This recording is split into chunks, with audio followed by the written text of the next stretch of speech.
Come on in.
I think I saw Secretary Lilly joined us, but I think we're waiting for a few more members to log on.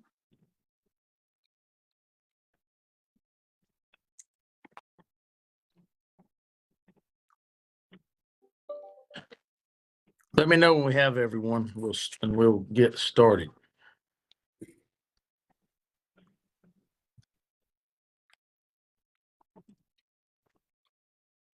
Boom, boom.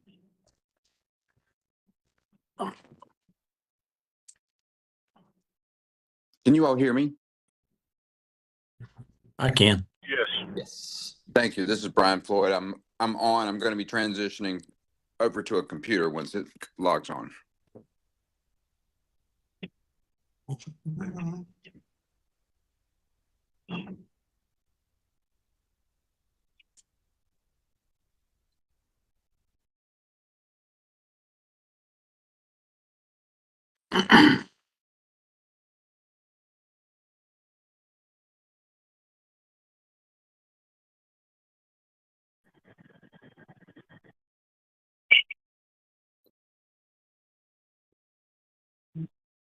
Okay, it looks like we've got most folks, and I think other folks are starting to join. So I think we can go ahead and get started as close to on time as we can. Okay, you think we're good, Annie? We'll get started. Well, you just put 3 bad pictures up on the screen there, but 2 of them don't have any hair. But anyway, we'd like to welcome everyone and thank you for your participation and engagement in the meetings we've had. The one-on-one with council leadership and with the survey. And we do appreciate everyone's engagement and thank you. And I just want to say this, a lot of hard work by staff and a lot of hard work, and I do appreciate it. Even down here in the General Assembly, we rely mostly on staff, and they make us look very good. So thank you for everything that you do. And we'd like to get started, and I call the meeting to order. And if everyone will, please keep your cameras on. Just feel free to engage, and if you don't mind, please turn your camera or your computers to mute. Just raise your hand, or you can type a note in the chat box, and staff will be monitoring that. And just stay muted when not speaking. And then whenever you want to speak, just simply do that, if you will, please. And let's go through the roll call. We'd like to start out with Secretary Lilly. If you Well, I tried to turn my mute off and I turned my camera off. I'm here, Senator. Thank you. do you have any comments before we start, Secretary? No, sir. I would join you in gratitude to the staff for all the work here and the members who have been extraordinary in their engagement. Look forward to this conversation. Thank you so much. I think Dr. Cox will be out today. He's traveling out of the country, but he's going to be represented by John Loyick. Is John, is he here? I'm here, Senator Settle. Thank you for the introduction. Thank you, sir. Okay, council membership, if you will, just please say yes if you're here or here. Andrea Allard.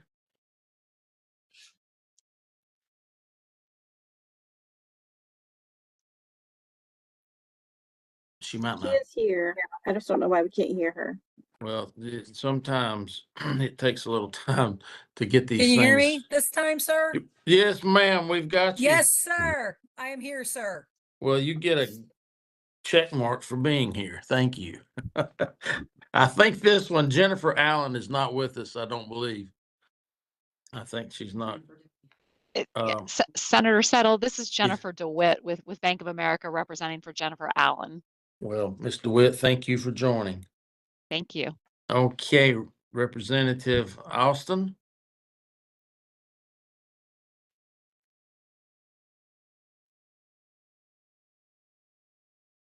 I don't see him. May not be here. We'll wait. Senator Val Applewhite. Mr. Chairman, I'm here and en route back to Cumberland, and I'll be off camera for the next 30 minutes.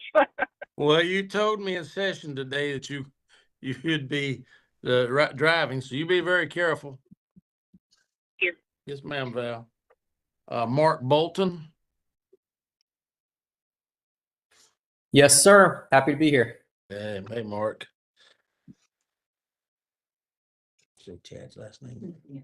Chad Buffio. Yes, Senator. JB Buxton. Here. Okay, Sherry Carpenter. I think Dion Carter will be here. Yes, Dion Carter representing Sherry Carpenter. Thank you, Dion. Brian Floyd. Yes, I'm here, Senator Brian Floyd. Thank you, Brian. Okay, Cecilia Holden would be, but Deanne Meadows. Here. Thank you, Deanne. Steve Mange. Yes, sir. Edsel McDonald.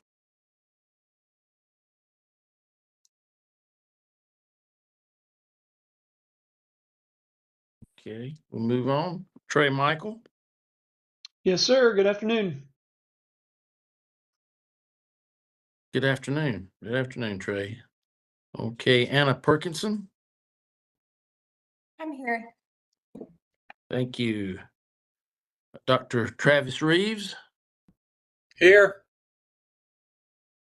How you doing, Doc? Great. Hope you are. Doing good. Eric Shouts. Yeah, I'm here. Tammy Simmons.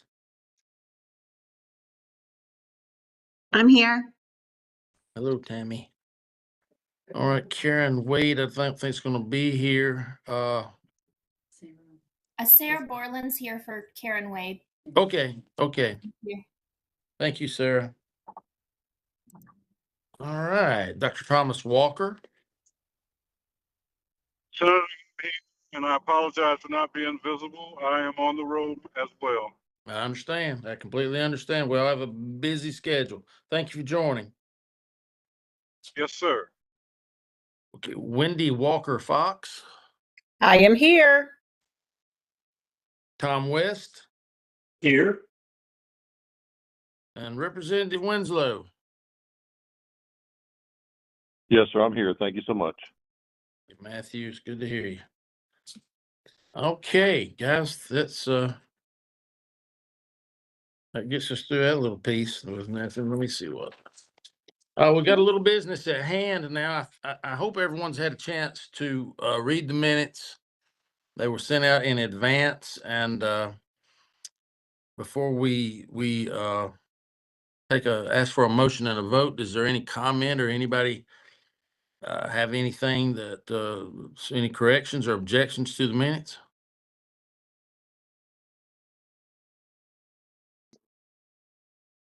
All right, hearing none, we would ask if you unmute your microphones, please, and ask for a motion and a second. Move approval as presented. JB Buxton. JB. Second, Mark Bolton. Thank you, JB Mark. Thank you so much. All in favor, if you would please say aye. Aye. Aye. Aye. Okay, any no's? Motion carries. Thank you so much. If we need any corrections, we'd make them. Next, I need to go over the conflict of interest, and I have to read this, so bear with me just a minute. In accordance with the State Government Ethics Act, it is the duty of every committee member to avoid both conflicts of interest and the appearance of conflict of interest.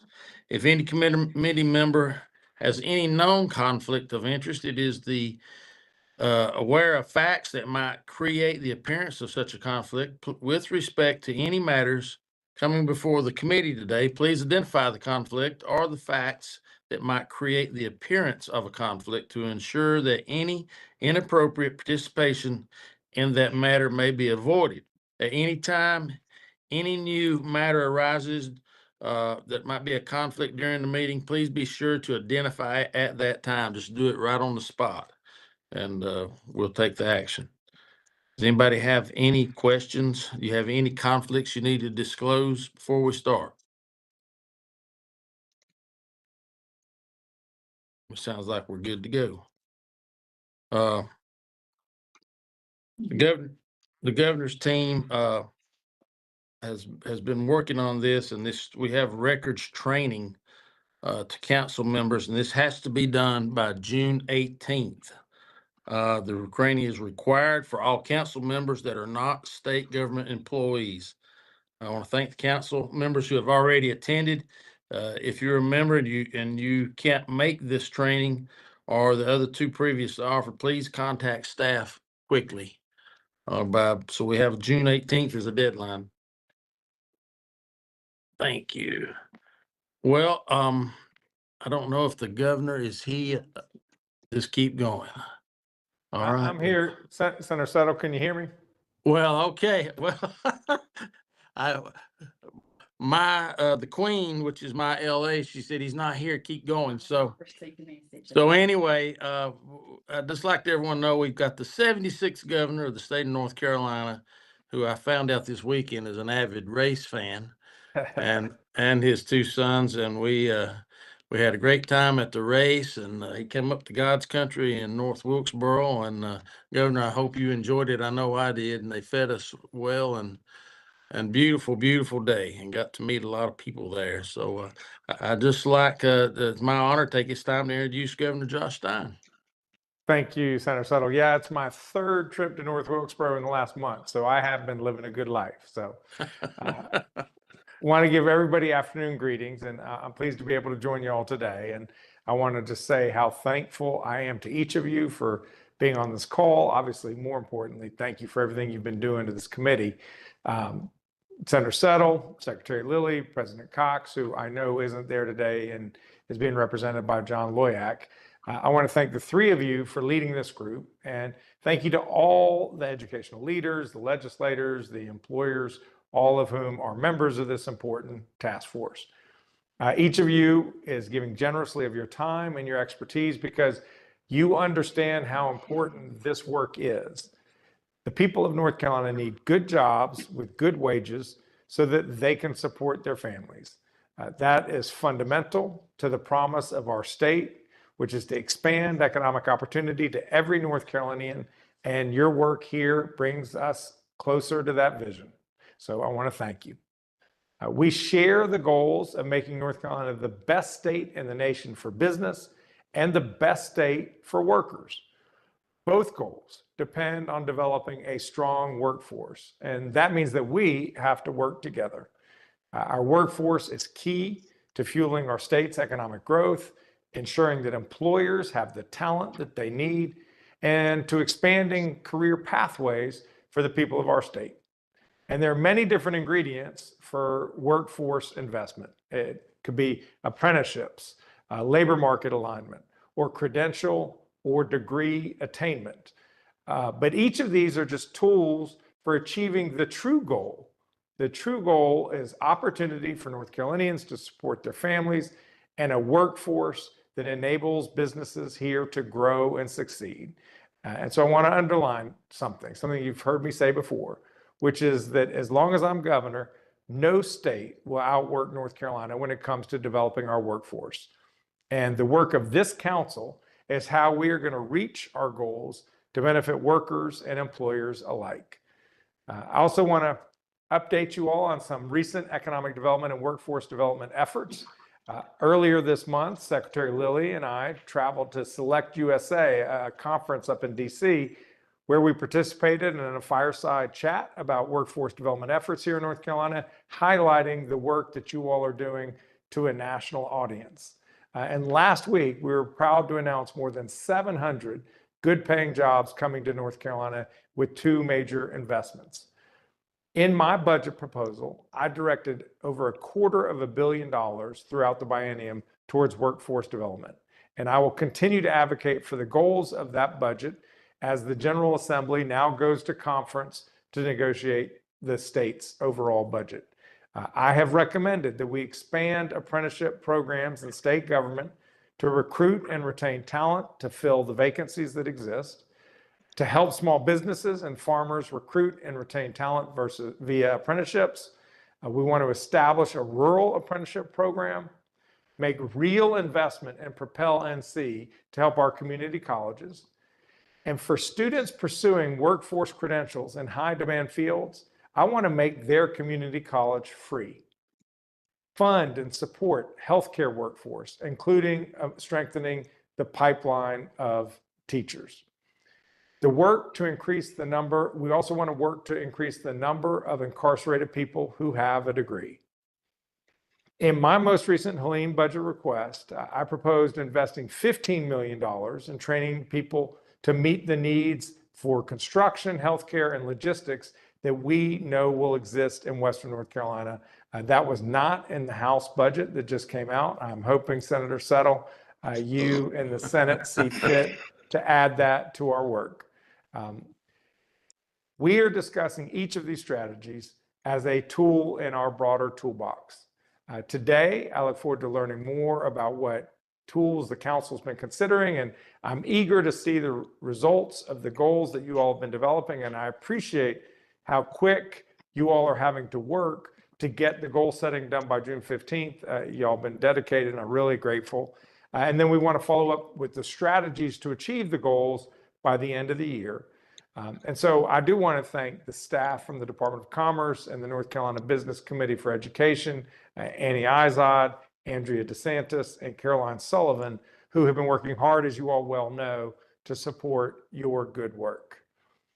I also want to thank the NC Works Commission, which houses this council and has been critical in helping us move this work forward. But again, I'll close with how I started, which is to thank each of you for your engagement, your time, and your expertise. And now it's my honor to hand it back to Senator Settle. Thank you all so much. Thank you, Governor. We appreciate that. And as you stated many times, nobody outworks North Carolina. And that includes the staff that you've appointed here to this and the board. The board's been very well attended, and we all are grateful and appreciative of that to help our state along. So thank you very much for attending today. As we move on, guys, I think before we dig into the task today, and the staff wants me to speed it up a little, and I speak a little slowly anyway, so we'll try to speed up a little. I think it's important to review the work that we've accomplished to date. Throughout our work, I've been super impressed by the attendance and engagement from everyone. I've been on several task forces as a county commissioner in the association and here in Raleigh, and this one is been one of the best that I've ever been a part of. So I want to thank everyone for that. The council was created by the governor via an executive order on March 25th, and our tasks have been clearly outlined and clearly defined. By June 15th, recommended strategic quantifiable goals that will be most meaningful and holistically grow and prepare North Carolina's workforce development efforts the next 4 years. We had several categories we were instructed to address, and we had the freedom to create others. Our second deadline is December 15th. We must identify strategies and attain these goals that we're coming up with in June. Fourth, our third duty doesn't have a specific deadline because it's an ongoing and perhaps the most important one. We've set our goals and strategies, and we'll all do our part to advance them. Finally, by December 15th of next year, we must report back to the governor to outline the progress that's been made on the goals and strategies. And I know we're all committed to doing everything we can and to make sure that we have a very positive report. The governor's working hard to make sure that we can get people to work here in this state, and I appreciate it. We had our first meeting April 9th, heard from experts from the Department of Commerce. In recent years, jobs in healthcare and government have grown at the greatest rates. Our unemployment rate is low, and we're adding jobs, but hiring has been slowed, and there is a lot of uncertainty. We focused on goal setting, task at hand, and made clear our desire not to boil the ocean, but to set it 10 to 12 goals that were measurable, movable, and meaningful, which I think is very important. We've heard all these called our best bets. We've reviewed existing goals. There were a couple of goals that found a lot of support, and then there were lots of discussion around areas that we needed to set new goals. We held our second meeting on the 28th. We again heard experts from Commerce, State Demographer's Office on relevant data. The demographic side we observed closely, and with the following: by 2030, over 20% of the population will be over 65.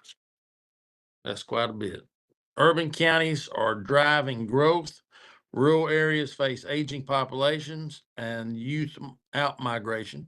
Schools reflect future diversity trends. No single majority race, ethnicity in K-12.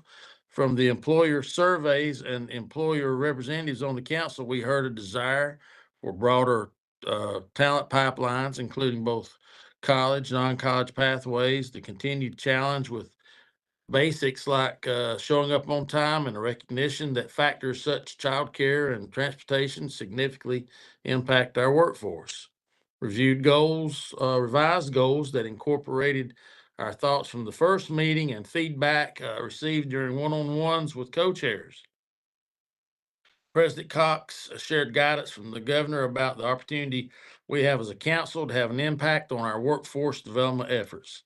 Specifically, that we have a higher purpose in mind. The credentials and degrees and apprenticeships are not really the goals. They are the means to get us to a goal we all share, and that's opportunity for all North Carolinians to build careers across the state, for businesses to grow and succeed.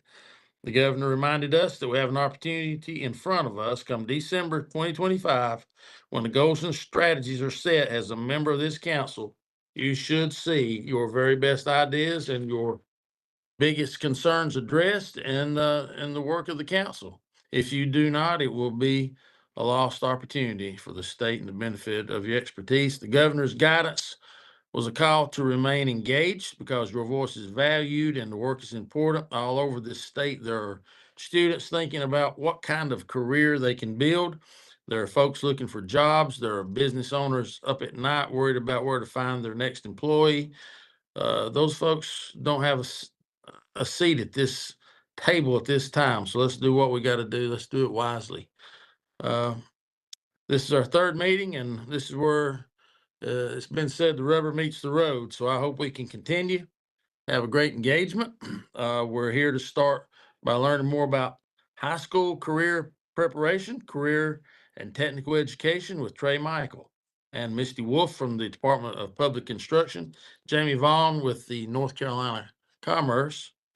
After we hear their presentation, we'll review our workforce goals and the data we're using to track them. Secretary Lilly and Mayway Bodane, the Assistant Director of Labor of Economic and Analyst Divisions, will walk us through the goals and the data. We will also share feedback and suggestions we've learned from the survey. Governor, we want to tell you, we appreciate you and the opportunity you give us all to serve on this council and to give back a little to our state. And at this time, I'd like to turn this over to Trey Michael with DPI. Awesome. Well, thank you so much, Senator. I appreciate that and appreciate the time today. I know we have quite a bit of information that we want to share with you. Wanted to first just provide you with a very high level overview of the career development plan. And first slide here, sorry, losing my screen's going away. Okay, there we go. First, just wanted to share with you the why of all of this. We really believe that every child should be informed and have the tools necessary to plan for their future careers. If we want our students to be successful, they really need to start planning early and really think about the opportunities that will be available to them when they exit our public schools. Ultimately, we want them to be the best possible employees for our workforce. So I'd like to start with this first slide, and this is really just a website overview. After our pilot phase of the career development plan, we produced a career development plan resource page. A link to that page is provided on this slide that you'll receive after this event. Also, this slide includes a link to our guidance document, which we have a visual of on the next slide, if we could go to that. Excellent, thank you. So this guidance document is a 2-page printable document for local leaders. On the left-hand side, you'll see a page that outlines information for parents, students, the State Board of Education, local boards, and charters. And then on the right, you see the minimum requirements of students, the actual meat of the plan, if you will. Students should plan by completing self-assessments, exploring career pathways, aligning career goals and academic courses, and finally creating a career portfolio. You'll also see implementation FAQs, including links to the legislation and other items. On the resource page that we created, we also have a planning tool for district leadership so that they can plan effectively the implementation locally. And we also include a link to our Q&A and collaboration office hours, which we provided monthly for local leaders this past year. The last one's on June 13th, and we'll actually have those again next year to continue to support those in the field as they deploy this. One of our most frequently asked questions is there a reporting requirement? And there is not at this time. Rationale behind that was we really encouraged our local leaders to implement this with fidelity in order to support the child. We've stressed spending time on conversations and support of children. We know that there's some work in one of the bills in the General Assembly to operationalize a pilot that requires some reporting. We're hopeful that we'll be able to give the CDP a little bit more time, being in its first year of implementation, to see how it shakes out initially. NC Careers, which I know we're going to hear from Jamie here in just a minute, But NC Careers is one of our great partners. They're building more tools and integrations with our new student information system, Infinite Campus. And as I segue into Jamie's presentation, I just want to share that last year, Major Clarity had 45% of the CDP market in North Carolina. That's a vendor-based platform. NC Careers now has at least 60% of that market. So significant shift as our local leaders have worked with NC Careers. Most districts are seeing NC Careers as a solution to help children plan and connect to the information and the workforce. And at this time, I believe I'll hand it off to Jamie. Thank you, Trey. I appreciate that and appreciate the opportunity to speak a little bit about NC Careers around career development plans and big picture what nccareers.org can do. I'm not going to go through the details of NC Careers specifically in terms of how you create a career development plan. I'm going to talk big picture, kind of what NC Careers and the platform and again, the partnership with DPI as well as 11 other partners that have come together to create this career information system specifically for North Carolina. So why did we want to build NC Careers, and ultimately why did we obviously have to have career development plans into it? It was really important to us to make it happen. So number one, the why for us, for LEAD, is for the NC Careers government's committee and partners there. So number one, we wanted to share the objective data, information on labor market opportunities. We wanted to help close the information gaps between employers, educators, as well as job seekers. We also wanted to provide a consistent message. So Trey just talked about one other source that provides some of this career exploration information. We wanted to make sure it was available to everybody. NC Careers, again, being free and available creates equity, no matter where you are geographically, no matter where you, any other situation, the information is available to you 24/7, 365. And just big picture, it's about providing opportunity to learn about career decision making. If we go to the next slide, please. And NC Careers has been very successful so far. So as Trey just mentioned, again, it's 60% of the districts are using NC Careers. We're really excited about that growth that we've seen here in this first year. So far in the past 12 months, we've had over 600,000 users. In comparison to calendar year 2024, we had just over 500,000. So you can see that we're continuing to grow. And something else I want to point about, again, we're obviously talking about career development plans right now. In middle school and high school, but 18+% of our users are aged 18+. So again, NC Careers is a platform not just for middle school and high school students, it's for all North Carolinians, whether they're in post-secondary opportunities, whether they're in the job market, things like that. We have over 200,000 registered accounts. And then of course, we've been successful in terms of sharing information and helping people focus on those best opportunities, where the top 10 opportunities identified, saved in NC Careers are 4- and 5-star jobs. So again, long-term best opportunities moving forward. Next slide, please. So what are the advantages of NC Careers? Why should a school district specifically use NC Careers? Number one, it's available at no cost. Number two, and I think this is a big one, portability. So when we talk about portability, a student will have access if they move districts in the middle of their secondary education. They will still have access to their NC Careers account and their career development plan, so they don't lose that amazing information thought process as they move forward. And then move into that post-secondary world, whether that's straight to the job market, whether that's into higher education, community colleges, 4-year universities or something. They would have access to that career information. That career information can be used and accessed moving forward. And then NC Careers being owned by the state, managed by the state, we have the ability to be flexible and add and change information as needed. So ultimately to the council, what are the values here? Number one, significant reach. Talked about 600,000 unique users in the last 12 months, and that number continues to grow. Almost 60% of those of the school districts moving into and using NC Careers. As we said, the flexibility to add, adjust messages, information as this council sees fit and wants to help drive change here. And then kind of another big key that I kind of want to leave you with this tip. Think about NC Careers not as a tool for individuals to align themselves in education, but think about an opportunity where you as a council have the opportunity to help align and grab data and information out of it that we could help to drive policy. Next slide, please. So how could this data be available to inform policy? So right now with NC Careers, we actually just signed a MOU with DPI to access a little bit more of the student data information so that we can understand where students who complete career development plans live school-wise. Where do they go? We don't, that's really kind of a key thing, because right now we can pull information on occupational interest, higher education plans, major education, higher education majors, and kind of understand that at a statewide level. Now we can drill down when now that we finally are able to tie this information together and understand regional information. We all know different regions of the state have different economies and different opportunities and different alignments. So that also leads to understanding the alignment of the pipeline with current job needs, with local educational offerings. Those are really kind of key pieces there. So again, so I want to just have you kind of think a little bit more of NC Careers not only as a career information system, but also as a tool where you can access that information. So appreciate the opportunity to talk here.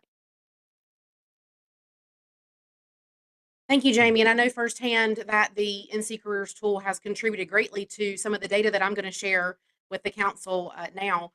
When we look at the 2023-24 school year, CTE had over 972,000 course enrollments, and that's in grades 6 through 12. And it would also include any dual enrollment opportunities for students through Career and College Promise that are directly related to career and technical education.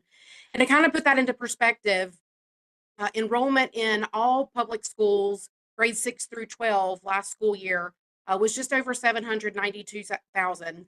So when we break down that 972,000 course enrollments and we look at individual students who were engaged in CTE courses, it's somewhere around 550,000. So it's around 70% of the student population in grades 6 through 12 that we're reaching in CTE. We share that 972,000 number, but it's a duplicated count, because if I'm a student that's enrolled in a carpentry course and I'm also enrolled in a masonry course, we want to take that into account and understand that those course enrollments do matter. The next slide will outline for you two data sources that we often reference in CTE, and that's participants and concentrators. So a CTE participant is a student who completes at least one CTE course, and a concentrator is a student who completes at least 2, sometimes 3 courses in a specific sequence. And so when you look at that participant count over the last 3 years, you can see the unique number of students that we're serving in CTE continues to increase, as well as the number of concentrators that we're seeing each year in terms of completing a specific pathway. The next slide will outline for you our top 10 pathways by completion. And I want to draw attention to the fact that you'll see the number of participants for 23-24, as well as the number of concentrators. And both of these are duplicated counts. So if you look at the top line, healthcare professional, that is the pathway that had the most CTE concentrators. That particular pathway had the most concentrators last school year. But we had, and this is a very conservative number, at least 22,000 students engaged in health science coursework. So that number represents the number of students who are in that level 1 course that could then go on to a second level in the healthcare professional pathway, possibly biomedical technology pathway, or another health science pathway. So you can see the number of students that are engaged in those pathways from last year, and then the number of concentrators. The next slide, we've outlined just a few additional pathways that may be of interest.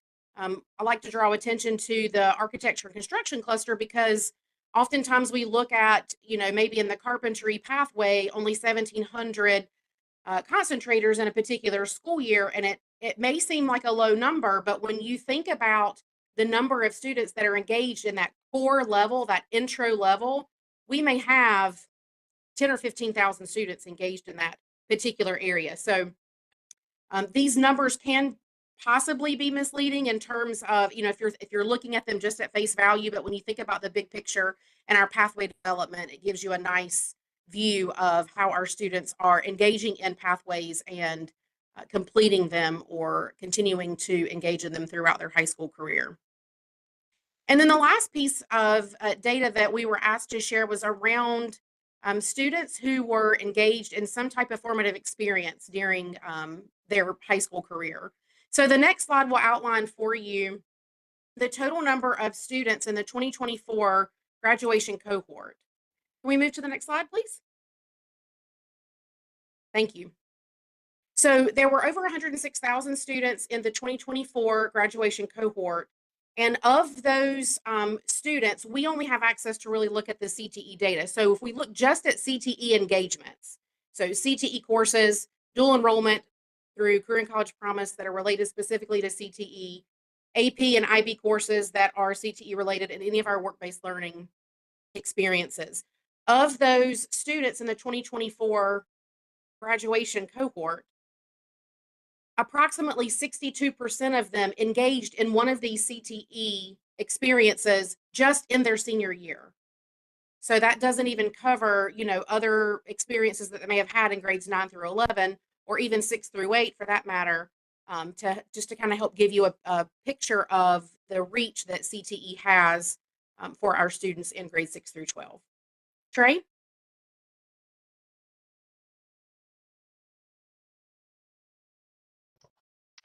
Thank you, Misty. I appreciate that. And certainly some really good information that we appreciate. I just want to share as we wrap this part up, the career development plan is a great opportunity for students. NC Careers helps them, and with that planning opportunity, and schools certainly are helped with the tools to help students build it.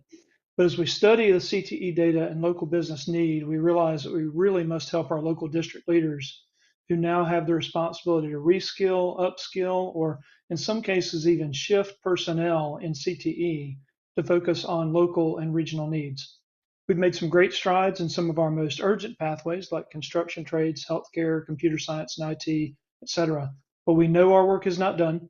The purpose of this CDP is to help children know about and plan for careers, but also for them to help them become more informed about the emerging and really important career opportunities that are available to them in our great state. Thank you, Misty. Thank you, Jamie.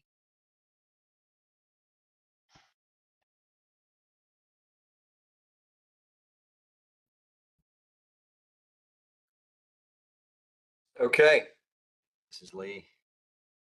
I want to thank Trey, Jamie, and Misty for that presentation. Really helpful overview of what's some really extraordinary work going on in career and technical education across our different functions in workforce development. So I think that's good information as we step into this portion of our meeting, which will take up the bulk of the remainder of our time. So we're going to review our proposed goals, baseline data, which will inform those goals, and the responsible parties that we believe for each goal. And we'll discuss your survey feedback. Thank you for taking the time to respond to those surveys. Before I start, we've got it up here, but this is just a friendly reminder. Senator Settle helpfully went over this from the beginning. We're responsible for recommending strategic, quantifiable goals that will meaningfully and holistically grow and prepare the workforce, and that we've got to have a time limit on this. We can't do this forever. So all goals are on a 4-year timeline with annual progress reports to be submitted annually in December of each year. Many of these goals, I think, may have the opportunity to extend beyond 4 years, but for purposes of this council, our responsibility is to hold ourselves accountable by putting some deadlines on these quantifiable goals. And that baseline data that Mayway will help us to discuss is important because we can't quantify the goals without having some baseline data. So we're grateful for lead support there. We're going to turn over this report on June 15th. And then our strategies by December 15th. One note I would like to make for this group before we move forward. We intend for the goals that we send over to the governor June 15th to be our list of goals. But I think the governor is most interested in having a great report, a great plan here. So in the course of the next several months, if we determine one of our goals needs some adjustment, or we just missed one that's important for us, I would volunteer to say that it's important that we include that in whatever we do finally. So this is not to say it's not important we get this first round in. This first round is important. It is our foundation for our work. But I want to just be clear with the group here. While we'll focus the second half of our work on strategies, I wouldn't be surprised to see some additional refinement on the goal side as we go forward. At the end of today's meeting, Senator Settle will ask you all to vote on these goals. And so I just have you prepared for that. So with today's discussion on goals, we're going to be reviewing in part 2 of the survey, which requires some reflection and discussion. As you remember, to track high school student preparedness, can we go to slide 26? There we go, 25. There we go, 26.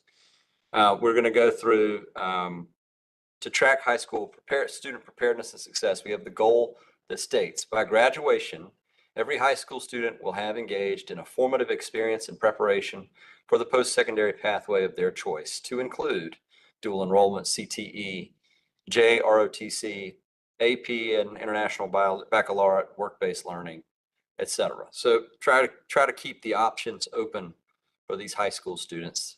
We've got the baseline data there for CTE students, 62% participating.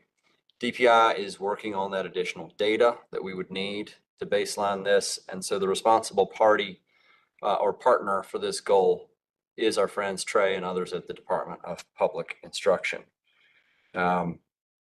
Mayway's here today to help explain the baseline data that we have for this goal and for each of our goals. So Mayway, if you've got anything to add there. I know that we do have a detailed numbers for each like the CTE and CCP and AP, but I think if in respect of everybody's time, if you're interested in detailed data, we will be happy to provide you after the meeting. Thank you, Mayway. And I would just note, Annie has put in the chat, and I would encourage council members, if you have questions or comments, please put them in the chat just so we can work through them in an organized fashion. I don't want to preclude anybody from raising their hand and asking a question, but I'm kind of looking at the slides and looking down, so I may not be able to chart that as well, but I've got the chat live right here on the right side of my screen. So we'll look at the council feedback that we had on this goal. It's generally positive. Not universal acceptance, but I think generally positive. Clarifications to this goal and what I'd put before the group for discussion: which work-based learning experiences are included. That includes multi-week work-based learning, and we'll count CTE, we'll count including CTE work-based learning course, pre-apprenticeships and apprenticeships, and which high school students to be included based on data available. Only our public high school students are included in the data here, and that's just a reflection of what we have that's available to us. Although that does cover the overwhelming majority of students in high school. So for discussion that came out of the survey in the council, we were told to consider replacing the word formative in the goal.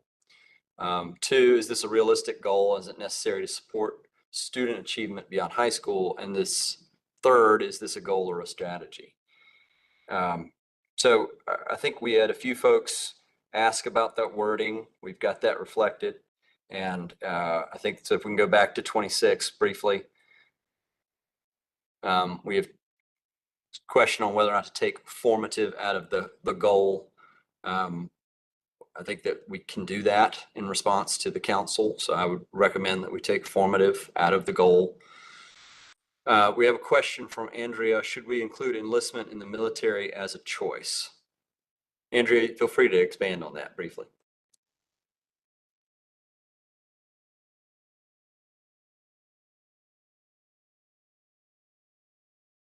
Sister did, as we both, as soon as we left high school, we said, hey, I don't want to go to college. I don't want to go to tech school. I'm just going to go ahead and enlist. And that was our plan as we were leaving high school. So I didn't know if perhaps that might be a choice, not just JROTC, but do we want to consider straight enlistment as an option for our students? So I think for purposes of this goal, we're thinking about while they are still in high school, so still an active student. And so hoping to cover that with JROTC as opposed to what happens after they leave school. But any other council feedback on that proposal?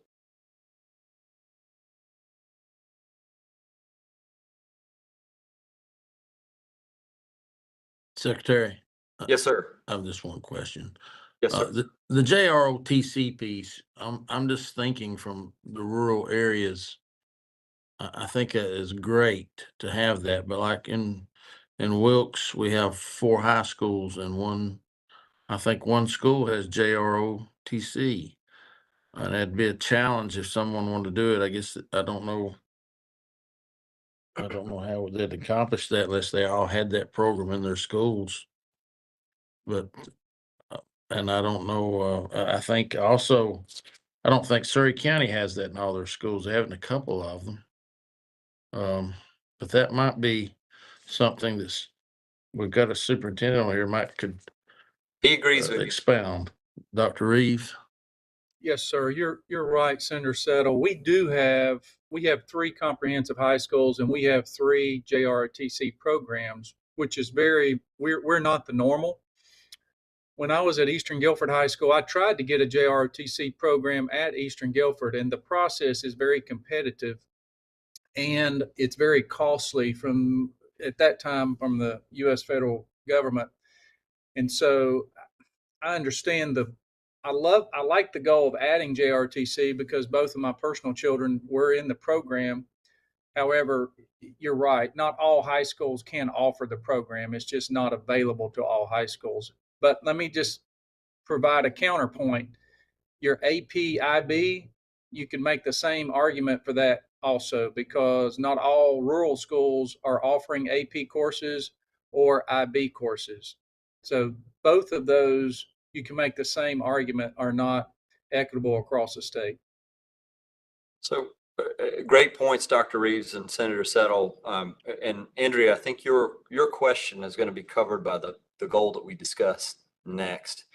But let's just talk about for this one, which is about high school student preparedness and success. I think what we've got here in the parentheses is trying to cover everything that would be potentially available to a public high school student in North Carolina. Maybe not at every single school, but there's an opportunity for every high school student to engage in some sort of experience to prepare them for that post-secondary pathway, even at some of your smaller rural schools. If that's off base, I mean, we need to think about that. But I think what we're trying to cover with this list is the potential to take any of these as a pathway for a high school student that helps them with what I think we're going to see in the next goal.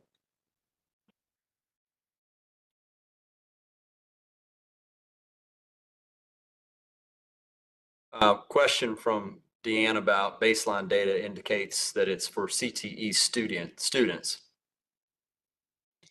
Deanne asks, I'm not sure how to understand that there's 62% participation in CTE if these are CTE students. Secretary Lilly, if I could address that one. Go ahead, Trey. So what we could look at in the short term was CTE student participation data. So as you had mentioned earlier, we're still working to get data from all students across all high schools, knowing that when we only look at CTE, we can say how many were in CTE or CCP or APIB. We've got to get the bigger picture data, and that's going to take a little bit of time for us to do that with our counterparts in the agency. So we've got to, as we've noted, improve that baseline data if this is going to be a goal about every student, not just CTE students, correct? Correct. So a good pull out there. So let me offer some assumptions here. If there's an assumption that within this time frame we're working on that DPI can help us to actually capture the entirety of the public high school student enrollment for baseline data to determine how many are engaging in one of these options. Would this be that within 4 years we would get to 100% of high school students who are participating in some experience that prepares them for post-secondary pathway? Is that a reasonable, quantifiable goal, assuming we can get the baseline data to quantify and do that within 4 years?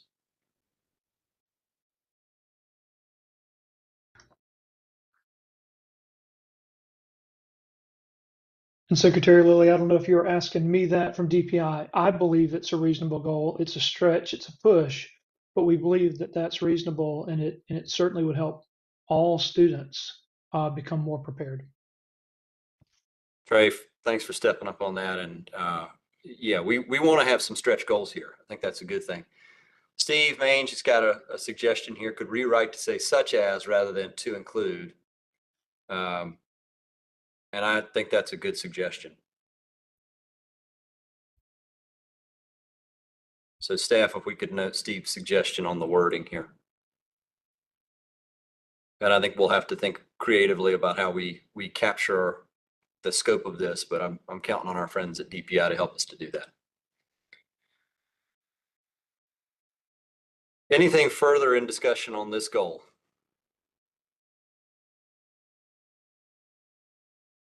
I think this will be, just to speak candidly, this along with some of the apprenticeship goal work and the attainment goal work we got, this is going to be kind of a core pillar goal in what we do here. This is an important one.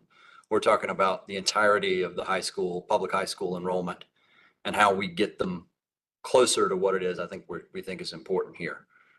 So this is a good one. It's an important one. We're counting on our DPI friends to help us with the data on it, and then our responsibilities jointly on helping them find pathways. One last time, Dr. Reeves, I'll call on you just to think about the feasibility of this as an implementer.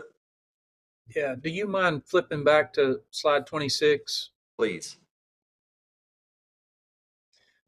So I'm struggling a little bit with the goal itself. Is this a CTE work-based learning goal?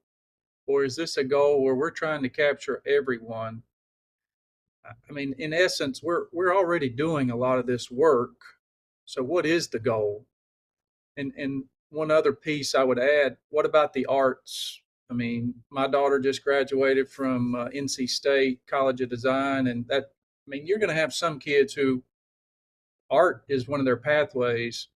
That's not, you're not including it in one of the examples, such as CTE, ROTC, work-based learning, but I believe it's intended to be there. So is the goal for, I mean, we're trying to create a pathway for students to have an engaged experience in preparation for this post-secondary choice. And such, so how are we going to measure this goal? Is it through CTE, or is it going to be through other experiences? So I think my question is leading to a bigger question of specifically what is our goal and what are we trying to, how will we measure it with this particular goal?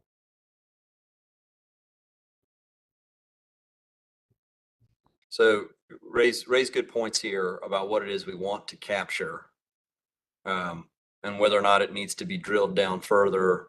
I think there's sort of two options. Drill it down really tightly and just say we're looking at how many high school students are engaged in CTE and how to grow that pie, versus look at every high school student and include more options in the such as category and how to capture that adequately, and not just, I don't want to be flippant about this, but not just include something that's not actually helping them prepare for post-secondary pathway.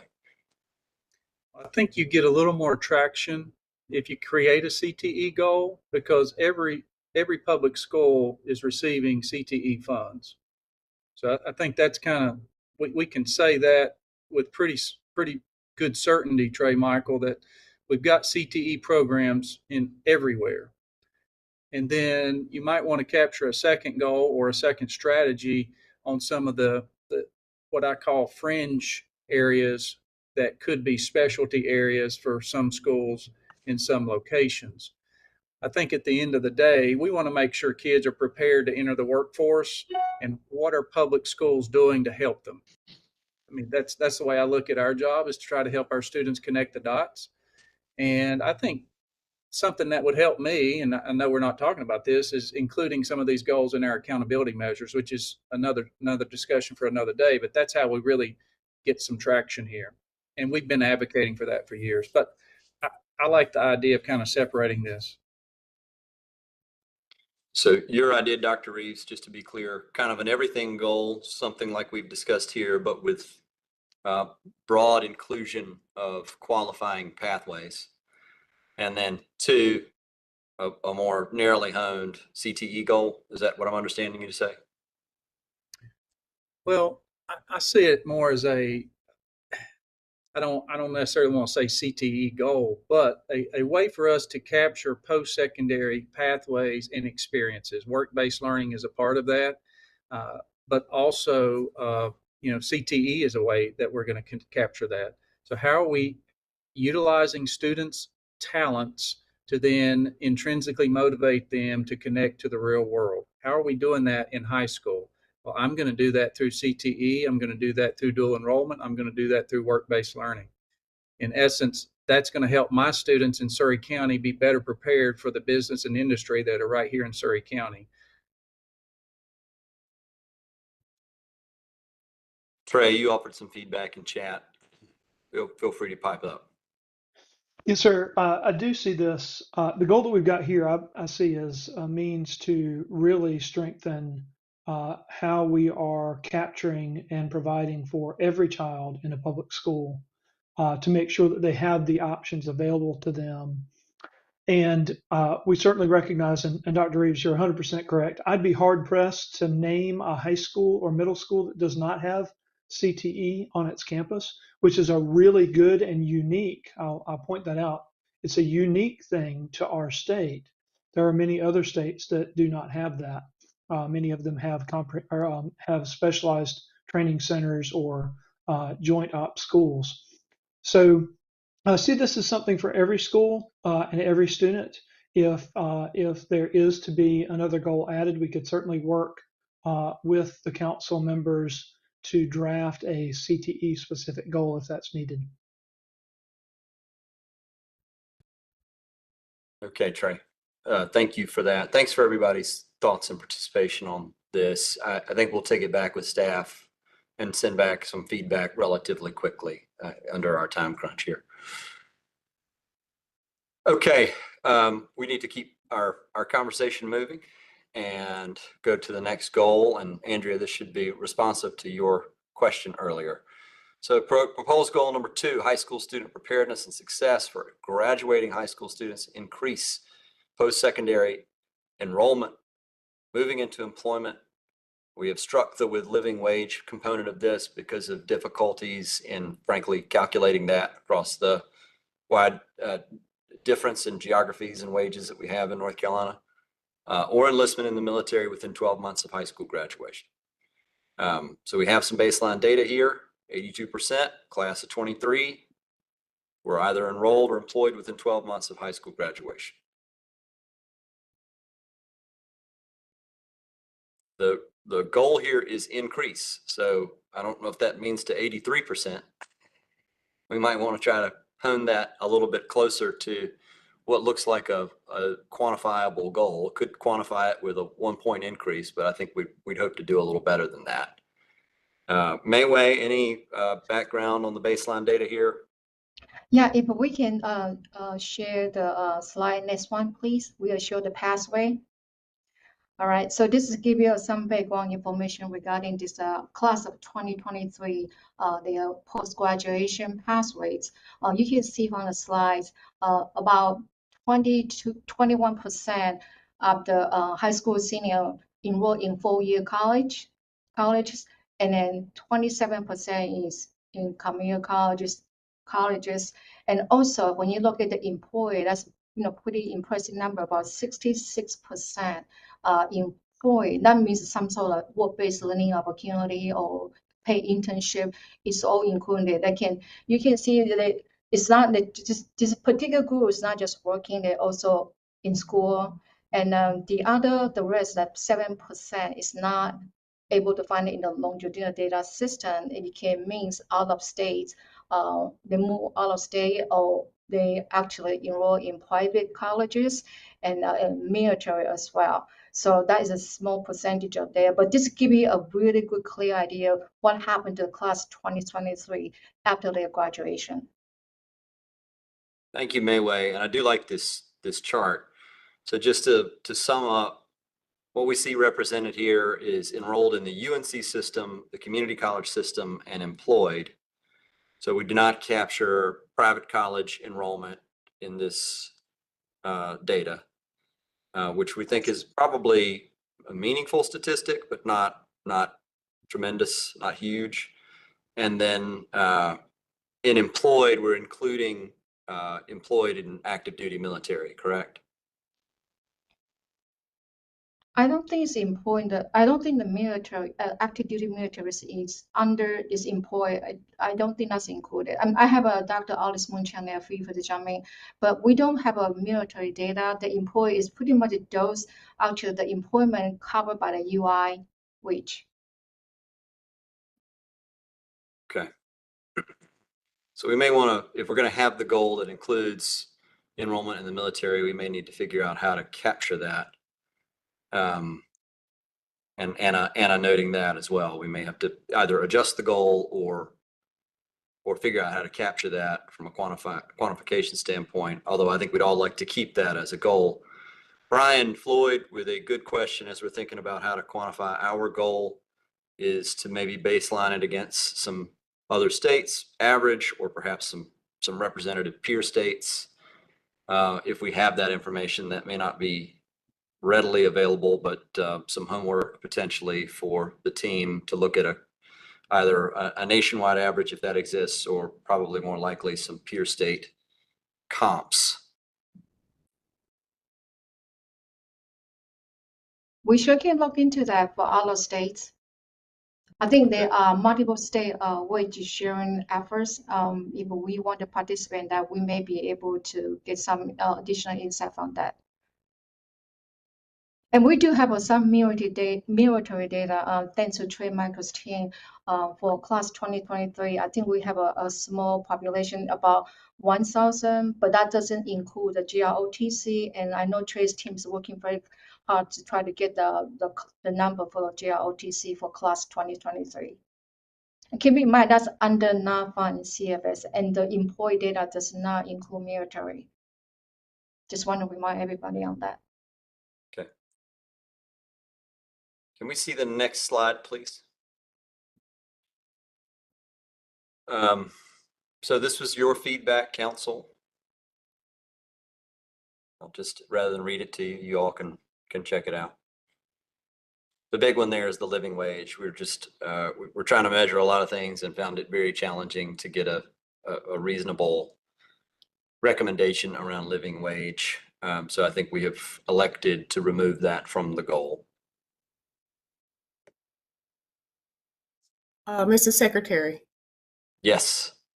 The comment about the state having a role in encouraging military enlistment, I believe that was one of the comments that I made. I just wasn't sure that the state should be in that capacity when most high schools have, recruiters visiting the schools and have other means to attract students. And my other concern is that a certain demographic of our high school students could enlist in jobs that really have no civilian counterpart. Very, I'm formally enlisted in the Air Force. So my concern is that we're pushing or making that an option for our military, and then in a certain amount of time they may come back to our communities and they're no better off because they don't have a skill set that readily transfer. And you see a lot of veterans that high unemployment rate amongst veterans. So I just wasn't sure that, I just wanted to express my concern about that. Particularly minority students and rural students are pushed into the military in jobs that are not in the sectors that we're interested in. It's a very good point, Senator Applewhite. Thank you for that.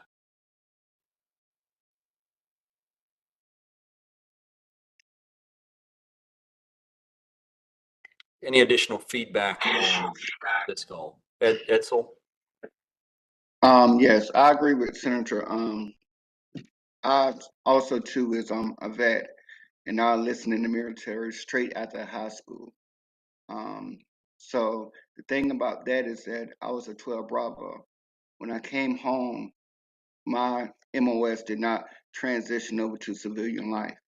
So that left me wondering what I'm gonna do now as a single father coming back to civilian life. So I agree, everything the senator has said.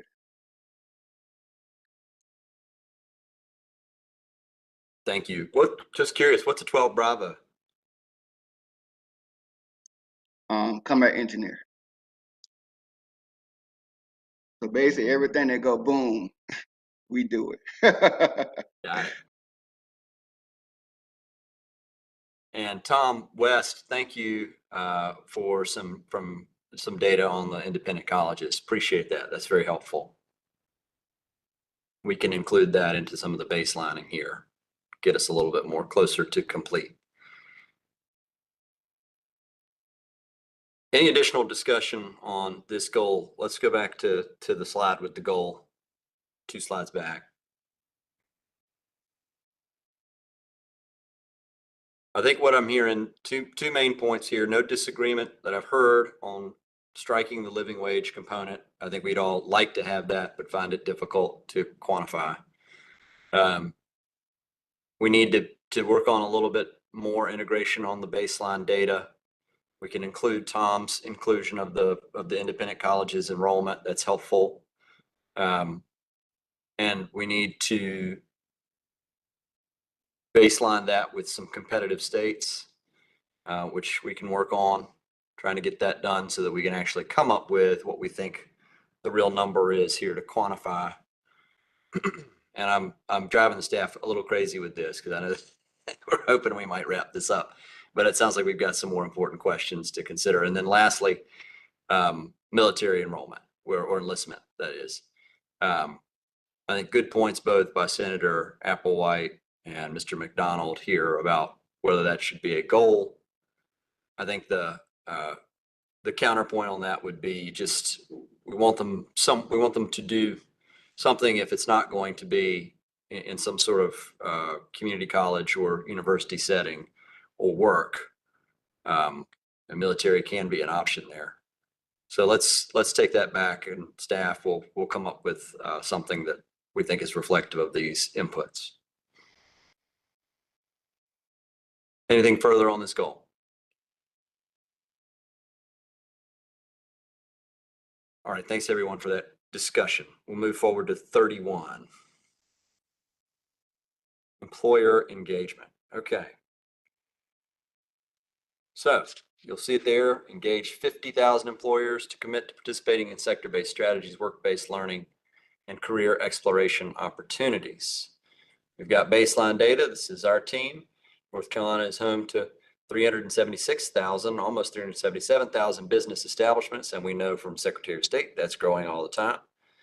And Apprenticeship NC served 4,000 employers, and NC works over 26,000 employers. So a relatively small fraction.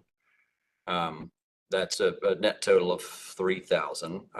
So that's we're going from 30,000 to 50,000 in this goal in 4 years. Commerce is responsible here, particularly on the data side.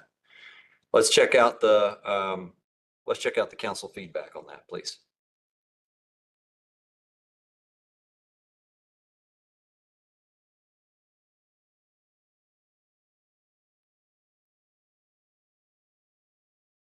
So we had the concept of an online pledge for employers, and we can help provide some matchmaking and connections with them to do this. We can also roll this into our public outreach goal, which we'll go through in a bit. Is it feasible? Yes, broken down over 4 years.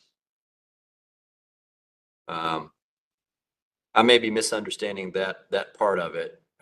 So for discussion, maybe we'll start with Mayway, just make sure we're understanding the data here and what we would be, how much growth we're trying to get to. If it's 12.5 a year, what does that look like? So currently we have about 370, almost 377,000. So if you want to get just 10%, if we're going to get 10%, you know, that I know some of the we were talking about maybe we can bring to 15%. And you know, if we're going to look at the 370 by 10%, we can definitely, I can't say definitely, but you know, if we want to do that, we will need to make sure we have the baseline information. So if 10% a year is 37,000, so or we can do more of 15%. So I think the council member just need to decide. I do think this is a really aggressive goal, but it's definitely doable. I like the idea to be able to plan to play, for the online play to support that. Based on live data is 377,000, and if we want to do 10%, we can do 37,000 a year. Secretary, I'm sorry, did I answer your question? Well, let me just make sure we're clarifying here. So we were looking at 4,000 in apprenticeships in NC, 26K in NC Works. Maybe we're not talking about the same exact cohort here. That would be 30,000 employers. Are we trying to go from 30,000 to 50,000 or 0 to 50,000 in this goal? And turn it over to Mayway or staff to answer that question. Yeah, Secretary Lilly, this is Andrea. Thanks so much for letting us provide some clarification. So when we were thinking about the goal, we really wanted to recruit, 50,000 employers over that 4-year period and making sure that we're engaging them in work-based learning and sector-based strategies and apprenticeships included in that. When we look at the baseline data, you're right, we do have about 30,000 employers that we're engaged with, but those employers that we're engaged with, particularly through NC Works, not all of them are engaged on the sector-based strategies and the work-based learning efforts, just a portion of those are. So we see this as a chance to say, okay, we've got this really nice set of employers that we work with regularly. How can we increase our engagement with them beyond some of the ways that we already do? So job orders, supporting them with hiring events, but move them into engagements like work-based learning opportunities and sector-based strategies. So to simply answer your question, we're going from 0 to 50, but we see we have a nice pool of employers to work with. Okay. So we've got, in other words, we've got some low-hanging fruit here to get in the first 30, and then maybe a little bit more work for the second 20 to get to 50.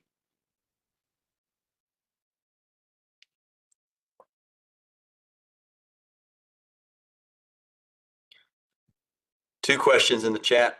Let me start with Dion Carter's question first. Of the 26,000 that we've got in NC Works, could there be a targeted campaign around sector-based strategies? Andrea DeSantis, feedback on that? Absolutely. That's something that we would love to see if this goal moves forward. So great idea, Deanne. Yep. And then Dr. Reeves, are we prepared to support this increase in work-based learning partnerships? Who will train the businesses?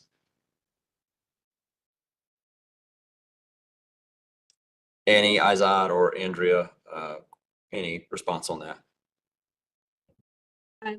Yeah, I mean, I think Andrea and I can both speak to this. I mean, I think that this is something where we're going to be developing strategies to support this goal, and that would be something I think that we can add for that. So, but Andrea, if you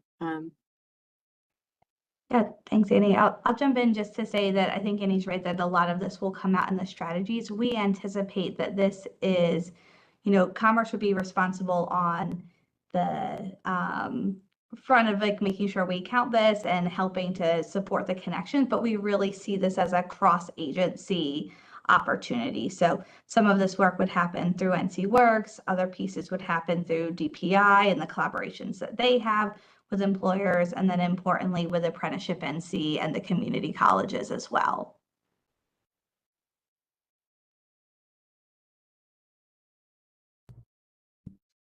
I think that's a key for, I think you'll find K-12, we're ready.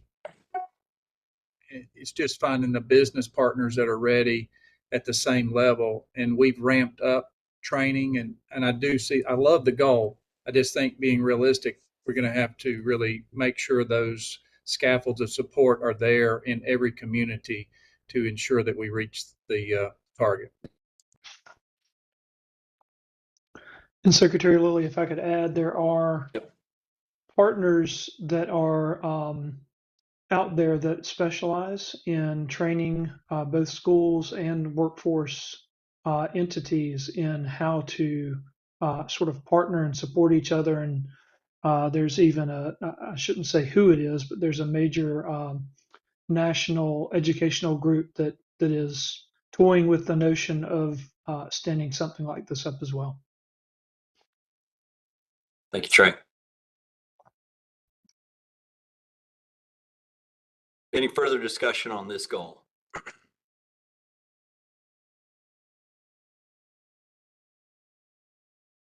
Before we move to the next goal, Mr. Chairman, Chairman Settle, I might ask if it would be all right with you, given the amount of discussion we've had on these early goals, that we might postpone today's vote on these goals just to allow staff to reflect what's been discussed today and then recirculate for consideration. I think that'd be a wise idea, and possibly a survey before we get back together on June 12th. Okay. Would be responsible. Yeah, we'll try to have that all teed up to go quickly on the 12th. And look, this is what we want. This is good feedback and engagement. So thank you to everyone for what you're doing here. So all good. Thank you, Mr. Chairman. Yes, sir.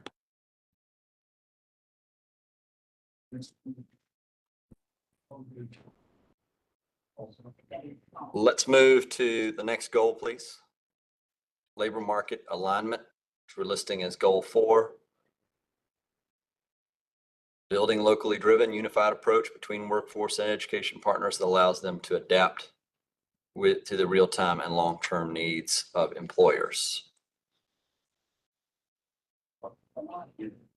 So survey feedback indicated there was strong interest in exploring these goals. Positive feedback overall. Excuse me, I'm sorry, I've got the wrong one there. We got positive feedback overall. We'll work to incorporate previous goal around career and technical education as a strategy to support the work of this goal. Some suggested update to the goal language. Coordinated partnerships between workforce and education agencies in all regions of the state that regularly use shared labor market data to align local training programs with current and projected employer needs.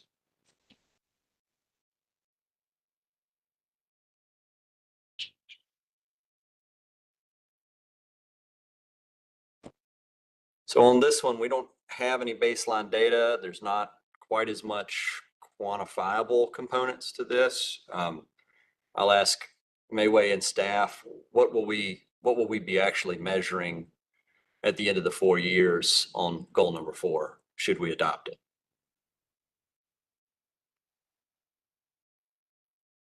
Secretary Lilly, thank you. I'm happy to chime in here. I think what we would end up looking at is being able to hopefully count the number of partnerships that exist, but also have a set of quality standards that would help us to understand what their impact is in the community.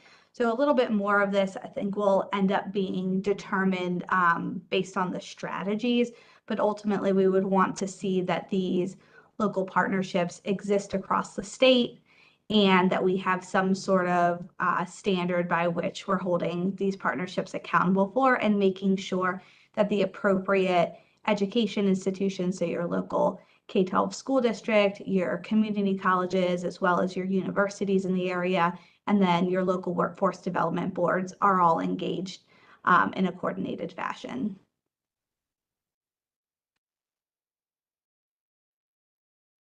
Andrea Allard with a question here about counting directed pipelines between employers and schools. Would you like to elaborate on that? I visited HACO with Secretary Millett, and they have a direct connection with Greenville Tech Community College in aircraft repair and maintenance that feeds directly into their business right there in Greenville. So I don't know if that's something that this is we're thinking about in this, like direct community employers that have a pipeline right through the school right there to provide them with employees.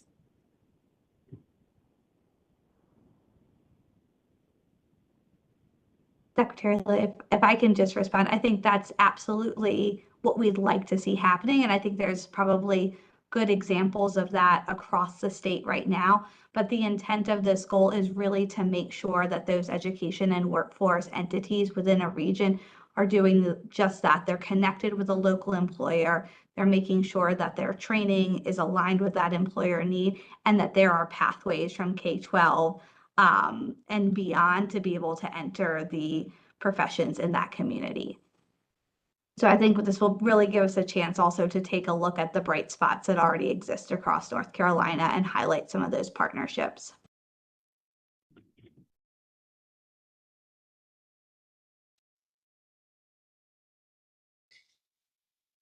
Andrew, let's go back to slide 34, if you would.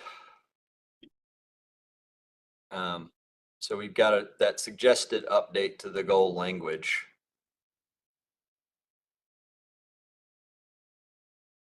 Is there any feedback on that updated language? It speaks more to sort of capturing everybody and that labor market data component.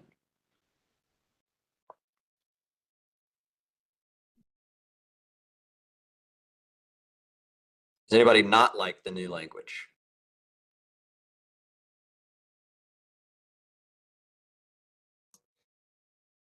Taking silence as, go ahead. Yeah, I like the new language. I might make a couple tweaks. One is that if there are already partnerships, it could say establish or reinforce, or establish or grow coordinated partnerships so as not to discount the currently existing partnerships. Yeah, establish or expand. Something along those lines. Yeah. Okay. And then rather than say that regularly used, because that seems to refer to the regions of the state rather than the partnerships, you could say just using shared labor market data to align or something like that. Those are kind of nitpicky and could be addressed by staff later. But I think this goal is, I like the wording of this. So I think some wise counsel here from JB, which is that the original is a little more goal oriented, and this is maybe a little more strategy type language here in the update. JB, if you want to add anything to that, I think you're pretty succinct in your comment.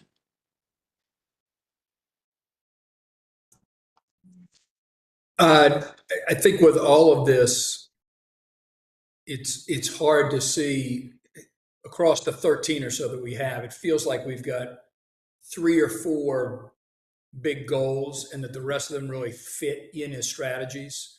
Some maybe ones you want to pull out and have a call out, so it's very clear that you're either hitting some K-12 or some community college or some workforce specific needs. But some of these really do belong as strategies that really drive against the bigger goals. This one feels like one of that. Using labor market information to drive these coordinated partnerships allows you to put a sector-based strategy in place or hit your aligned credential goals. I guess that's the spirit of my comment.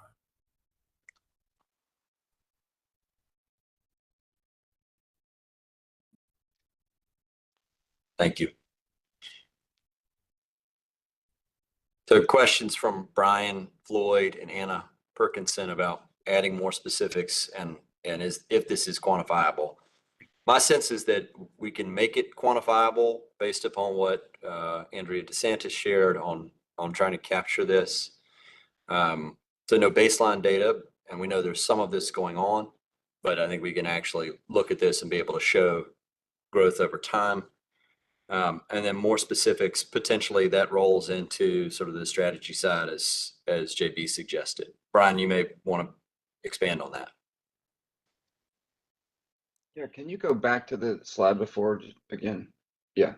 So where I was thinking about was this idea. I think I read it as that the new part of this is the fact that we're saying for each market, right? That they're using the labor market. But I wonder if the goal should include to what end, though? Are we asking for these partnerships? And maybe more specifics around there's an expected outcome of that partnership by some amount of time that would be either a labor workforce gap analysis for the local college sector or the local, when we say education, I'm making the assumption we're thinking about like a community college that serves the market, that we would have job sector gap assessment done between them to determine which programs need expansion at the education system to match that market data. I think if this is the right thing to do, I just wonder if we should have enough guidance in what this means and what the outcome is so that there's more of a what by when associated with it. Yep. And I think that you may be channeling Governor Stein in that question. So we'll try to think about it in that context as we do some of the revision. So thank you. Don't tell him that. Okay. We got to keep our discussion moving here. I think we've had good feedback on this. I'm going to suggest and open to discussion in the follow-up survey here. Perhaps we stick with the original language, but think about, Steve, with your suggestions, the language here on 34 is falling under the strategy category, and then we'll work on some additional specifics and quantification. Let's move to our next goal, please. Labor force participation and wages. Strong interest in exploring these goals. However, conversations on these topics merit more time than is available between now and the 15th. So this is one where we didn't really get it quite honed where we wanted it to be, in part because I think we had a lot of good feedback. So we're gonna punt this one beyond the 15th, at least at this time. That's our plan, and try to put it in the December report. So more discussion coming on labor force participation and wages. Recalling that participation, our challenges in labor force participation, we've learned from LEAD, are driven in some part by demographics, just an aging population, which was reflected in a declining overall labor force participation, but fairly steady labor force participation in prime working age with some room to grow, maybe on the younger side and a little bit on the older side there. So we've got to do some more work there before we've got a real goal to move forward on. Next slide, please. So we're going to talk about some previously discussed goals, ones that we felt like we were all relatively aligned on that. I think this meeting hopefully will confirm that, may not entirely confirm that, but we'll go through that relatively quickly here. Highlighted in green, any edits based on the feedback. It should be straightforward. So this has been at the top of our goal discussion from the beginning. My Future NC team with this great goal here, 2 million North Carolinians, 25 to 44 with a credential or degree. Survey feedback was to make that industry valued. Baseline data here, again, from the My Future NC team. And this is a good goal.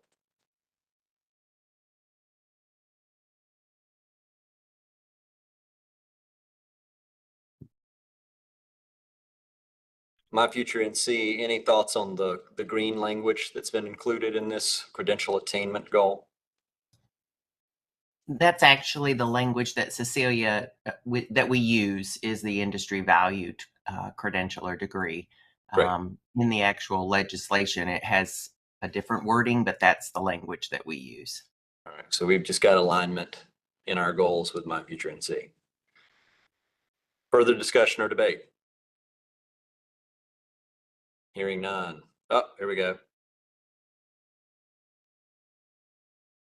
Andreas, question on capturing reentering citizens from incarceration and credential attainment. I believe that it does.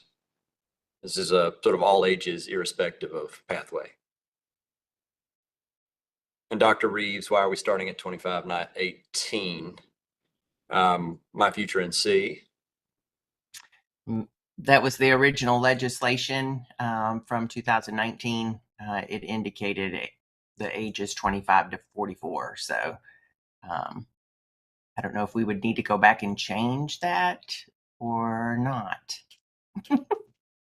That's all of our data, though, is represented by age group 25 to 44. I think Dr. Reeves, it's a good point. I think to keep aligned with the legislation and the baseline data, this is probably the best way to proceed, given some of our pathway on this. But it's a good point. Let's go to the next one, please. Secretary Lilly, let me just say that we do use Opportunity Youth data that speaks to the 16 to 24-year-old as well. So there is data that speaks to that group as well. Thank you so much. All right, we know this one is the one that the governor has spoken about most frequently, doubling the number of registered apprenticeships, and of course the new language here, increase the number of experiential work-based learning opportunities. Let me turn to staff here for just a little bit of clarification on the work-based learning piece. Yes, thanks so much, Secretary Lilly. So one, just want to say thank you to all the agency folks on the call today. It has been a really large undertaking to try and count work-based learning experiences that are happening across the state. And so when you look at the slide here, the apprenticeship numbers, those are really clear cut. And, of course, Apprenticeship NC has done a wonderful job of tracking that information and then thinking about how they can double the number of registered apprentices, which also include pre-apprentices. In terms of work-based learning, we try to broadly define this as multi-week opportunities that really provide job seekers and learners a chance to have some sort of hands-on engagement with an employer. But in some cases, we acknowledge that the coursework that was happening, whether it was at a community college or a high school, was also valid and should be included as well.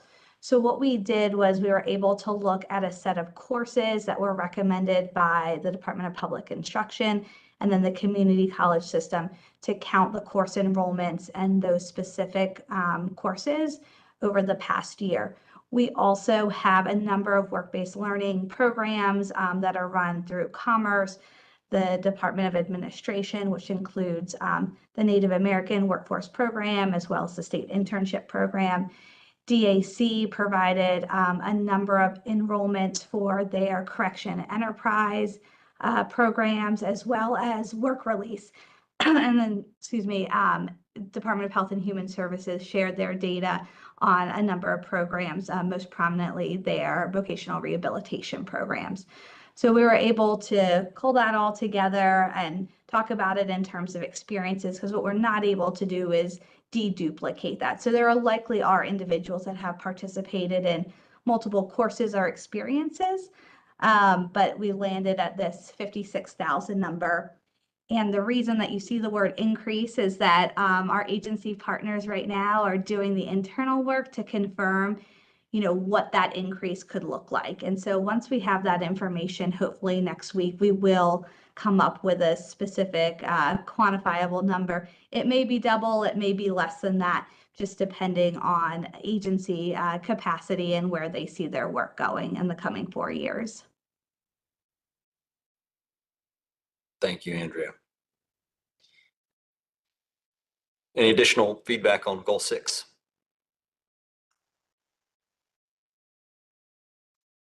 Secretary. Yes, sir. JB, I'd keep this focused on apprenticeships and keep evaluating the work-based learning. I can tell you with the work-based learning courses we offer, I think they're good experiences. I can't tie them to employment. I can tie apprenticeships to employment and good jobs. I can't always tie work-based learning coursework to good job acquisition for our students. So I think it's a worthwhile continued investigation here, and I think work-based learning is an important experience. I would just decouple it from apprenticeships so you have a laser-like focus on the apprenticeship goal. And if you're going to keep work-based learning in, I just make it a separate goal or kind of strategy as part of another goal. Well, as we proceed through the next ones, let's think about where it might fit best. Deanne, you've got a question? Just in response to what JB was saying, if we limit it to apprenticeships, could it also include pre-apprenticeships just to ensure that both are being counted? I think that's what we've got in the baseline data, right? I would just like to add, agreeing with JB, I think a very clear-cut goal would be to double the number of registered apprentices and pre-apprentices, and maybe look at the increasing the number of people doing experiential work-based learning as a separate goal. The laser focus, I think, is really going to help drive that and accomplish that goal. And I'll add that when we think about work-based learning from a workforce development perspective, we think of it in terms of a program. So it's not just the educational component. So it really is built out in a programmatic fashion, much like apprenticeship and pre-apprenticeship. All right, some pretty strong arguments for decoupling here. Anybody want to take the counterpoint?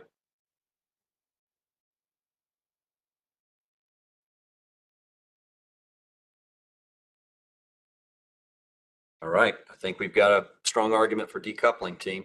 So we'll proceed. If it should go to another goal, we'll do that. If not, we'll think about where it should fit potentially as its own And standalone. I'm sorry, Secretary Lilly. Yes, of course. Maybe I wasn't clear. My stance was really not for decoupling. It was keeping it as a part of apprenticeship and pre-apprenticeship. Sorry, Wendy.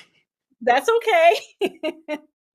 That's okay. Yeah, we do think about it and from more of a programmatic perspective. So it's not just that education component when we talk about work-based learning.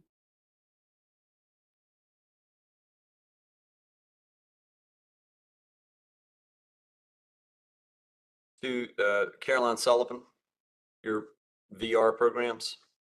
You want to expand on that? Yeah, and to Wendy's point too, I think if I don't know the wording on it, but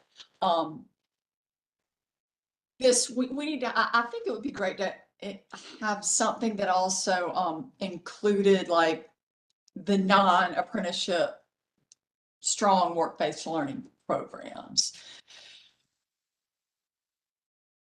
So and I don't know how we word that, and it might be apprenticeships as well as state-sponsored work-based learning programs for adults. Okay. This is Sarah from DHHS. I think our VR folks use supported employment, and there might be a broad term like that. I'd have to check with them, but I think it's given the call out to helping people with intellectual and developmental disabilities find meaningful and competitive employment in the EO. I think it's really important to make sure we capture those programs at the department. I think all this discussion is part of the issue. These are a lot of different things. And internships done well can be like apprenticeships, and they can lead you to jobs. And it's a good strategy for that. Courses, maybe not. Incumbent worker training is a whole different kettle of fish. We do a lot of that, but that's a different kind of strategy as part of a larger effort. And the same thing with on-the-job training. And then there are things that get counted as work-based learning that I don't think are particularly robust strategies. There wouldn't be it wouldn't be, I would say, to the governor's a priority for the governor to focus his team's attention on. So that's, I think, the challenge. This is like boiling the ocean in my mind, unless you're talking about fencing out the kind of things that Wendy and Caroline and others are talking about as really clear pathways to good jobs that are like apprenticeships. I still think focusing some on apprenticeships and having another goal which focuses on other work-based learning would be the way to do that, but I still think fencing around a few things are critical. Secretary Lilly, I'd piggyback a little bit on that from JB. Oftentimes, a really strong internship where a student is going throughout a course and then pairing that with some sort of in-theater work-based learning experiences for 100 to 120 hours those are pretty significant. I don't know if you want to lump them in with apprenticeships, but it could be that it's a separate one. But they're uniquely different from, I think, what we would consider short-term items like job shadows, even if those go for a week or so, and so forth.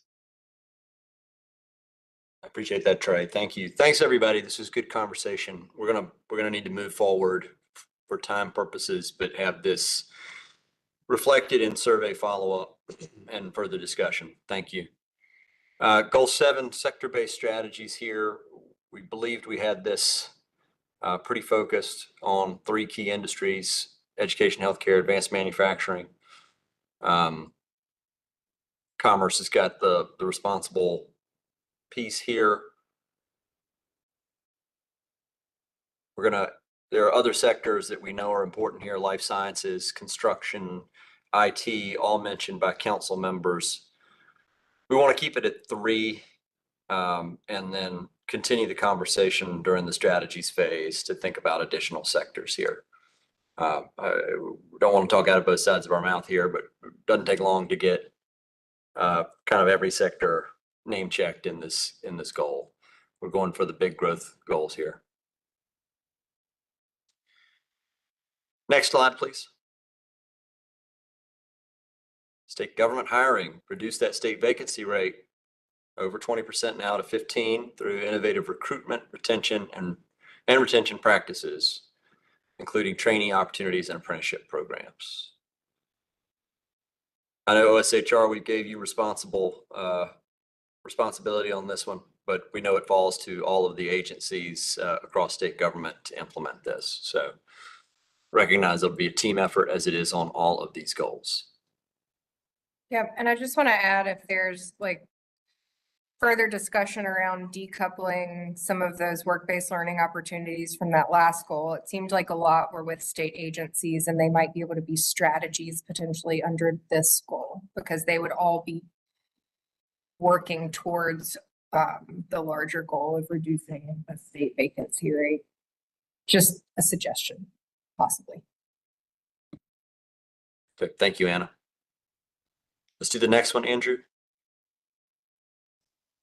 All right, here's one where we're still working through it. I think we got broad support around an AI readiness goal, and we're working through some of that piece. Not a lot of baseline data here because this is relatively new. NCBCE is going to take the lead on the AI skills development component in goal setting. Caroline, any comment on this one? No, there's just, I think the reason why we raised our hand is because we're involved in a couple of grants to support educator professional development using AI to support their practice. But, you know, I think the first thing we need to do is sort of corral all the activity in this space with DIT and the governor's office and our universities. And if anybody on the council would like to help us herd these cats, we'd love for you to join us.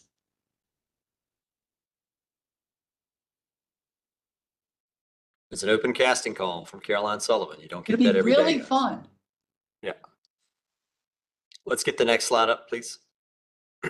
This was a very popular slide that launched a statewide public outreach effort to share these workforce development resources with students, families, employers, and maximize engagement. Again, don't have baseline data on this, but I think we should be able to capture the degree to which we have made real contact through the outreach. So we'll be able to develop that with time. But that's a pretty popular goal. Next slide. All right, so we had, going into this, what we thought might be 10 different goals. We had collapsed it down from the 13. I think with further discussion today and in follow-up, an additional survey, be on the lookout in your inboxes for that. We'll do some additional refinement of these goals in anticipation of our meeting on June 12th. But there they are for you. And look, as much discussion as we've had today, I think we've actually made quite a bit of progress in doing this. So thank you to the council members and staff for getting us this far.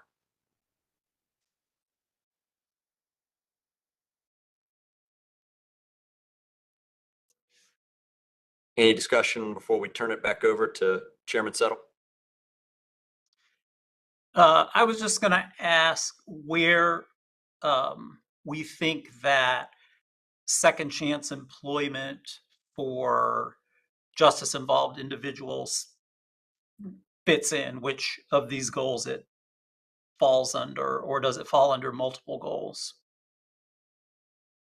I think, Steve, it's going to fall under multiple goals, particularly those that are past the high school stage, where we're going to put that in the strategy piece, but defer to staff here on that. Yes, that's exactly right. You know, when we're talking about targeting specific populations, we'll certainly need your help and everyone's help on the council to make sure that we've developed strategies to do that. You know, so really what we're trying to do here is agree on these sort of higher level goals, you know, and I really appreciate everybody's feedback today so that we can get there. And then once we're there, we're going to work on those strategies. Thanks. Thank you, Steve.